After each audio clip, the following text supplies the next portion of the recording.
I'm Peter White. Welcome to the Inside Network.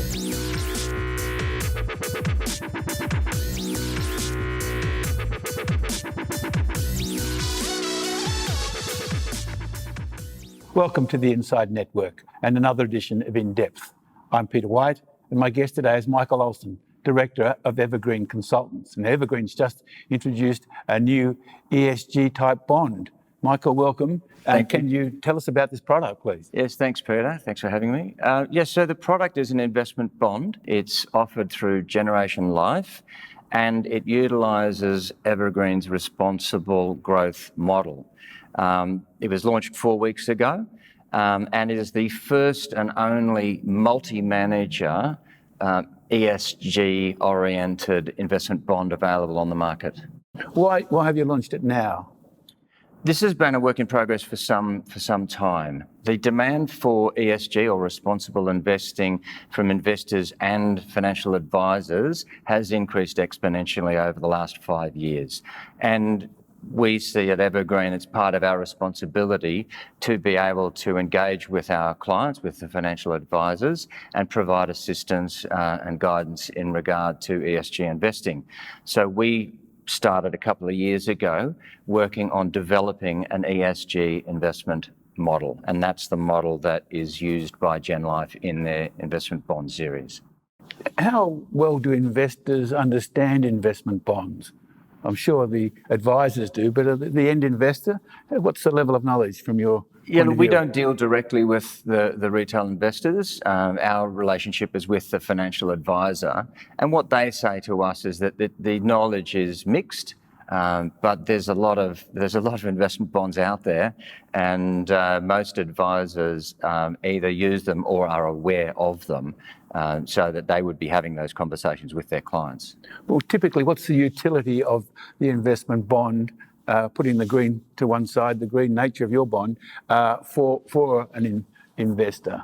It's a very tax-effective, a tax-advantaged investment, but it does have a time frame of up to 10 years before you really get the full benefit of those tax breaks. So they're typically used by families for savings opportunities, grandparents for their grandkids for education, that sort of thing. Now, there's not just a fixed interest within this bond, obviously. It's actually majority equities. Yes, so our model has actually 21 underlying funds. It's a typical 75-25 growth fund. So in the portfolio, we have 6 Australian equities managers, 7 global equities managers, an emerging markets equities manager, global REITs, infrastructure, and fixed income. So it's your typical growth, 75-25 growth model.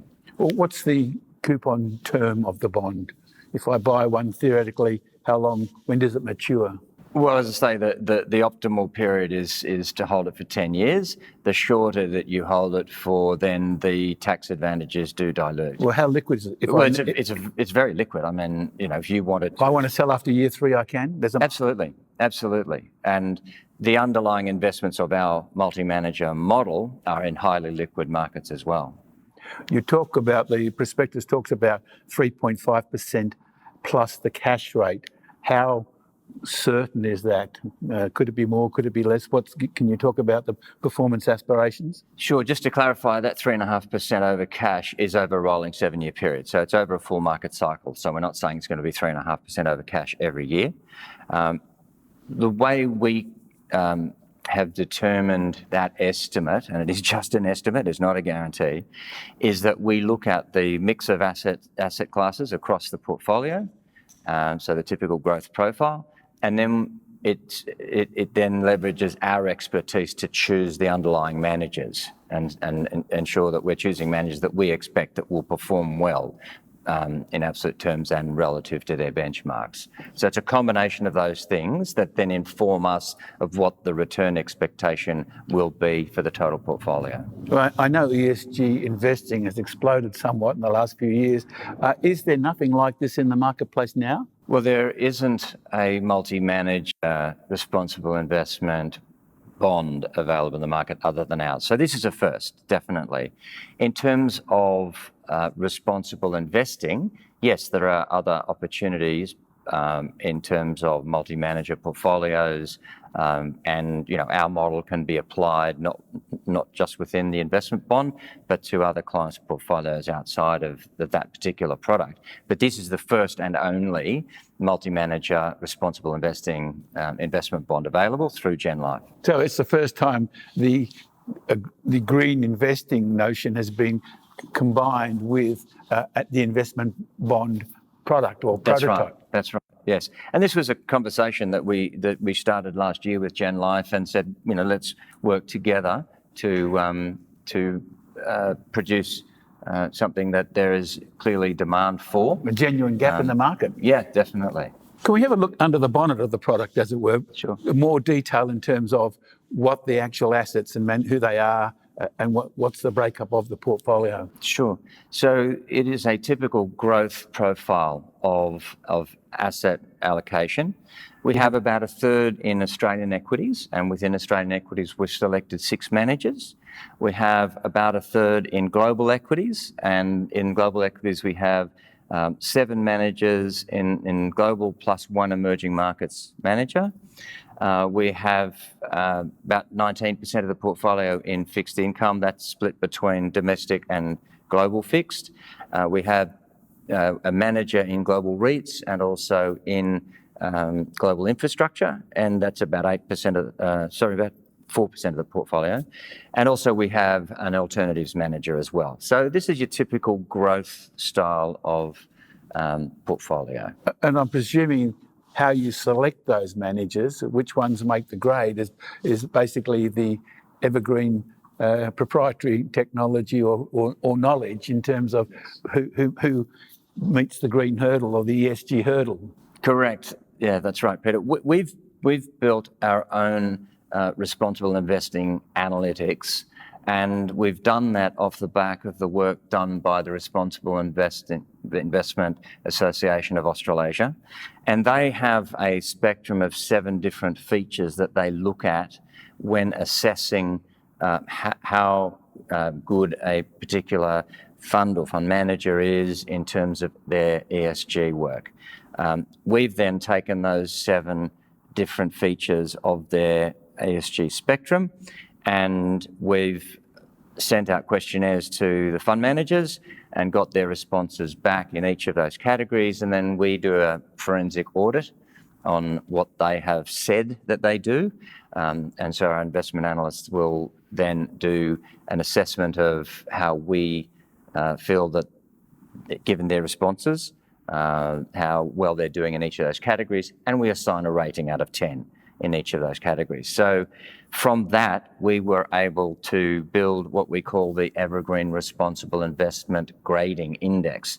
We've so far rated over 300 funds. We're going to get that to over 1,000 funds fairly shortly. But what we look at, we actually look at it from a top-down perspective when we're assessing it. So we're asking the managers how they think about these different 7 factors, how they integrate that into their investment decision making.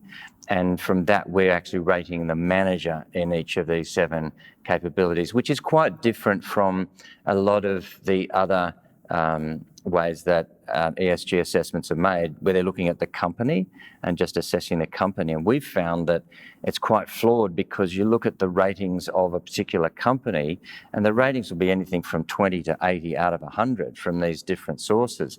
And then they're building portfolios and giving an overall number to the portfolios. And we see that the bottom-up version doesn't work as effectively as our top-down way of approaching and assessing the manager. So we're saying, how good is the fund manager at ESG?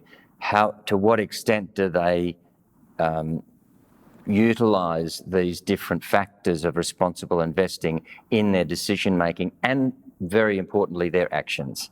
So it's one thing to say that they're going to do it, but what do they actually do? Well, speaking of that, will the managers that you've chosen and the allocations that you've chosen, are they fixed over time, or will you be continuing to monitor it, and will you ongoingly tweak them? Yes, definitely. I mean, our role is no different from any other portfolio that we manage for our clients, which is we're constantly meeting with the managers and receiving monthly information from them. And if there's something there that doesn't look right, we will engage with the manager and have a conversation and either get comfortable or not get comfortable with their responses. So no, it's not a set and forget portfolio at all.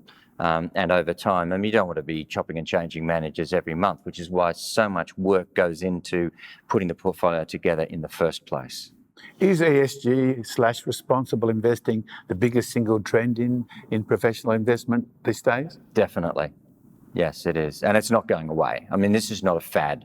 This is people saying, I'm concerned about the environment. I'm concerned about where my money is invested. I'm concerned about what fund managers are actually doing and what the companies they're investing are doing. It's definitely here to stay.